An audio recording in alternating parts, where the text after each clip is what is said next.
ఓం నమః శివాయ శ్రీమాతే నమః. ఈ షార్ట్ వీడియోలో గురువుగారు కష్టాలు ఎక్కువైపోయాయి, ఏం చేయాలో అర్థం కావడం లేదు, జాతకం చూయించుకున్నాం, పితృదోషాలు ఉన్నాయన్నారు, ఏం చేయాలో అర్థం కావడం లేదు, పూజ అంటే భయం వేస్తుంది, వేలకు వేల రూపాయలు ఖర్చు పెట్టలేము, ఏం చేయమంటారు. తంత్రంలో ఇలాంటి వాటికి చాలా ఉపాయాలు ఉన్నాయి.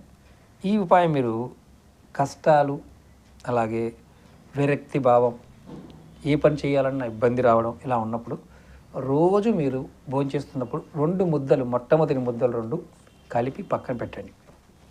అది భూత బలి అంటాం. 2 ముద్దలను పక్కన పెట్టి మీకు భోజనం అయిపోయిన తర్వాత ఆ ముద్దలు 2 కాకులకు వేయండి.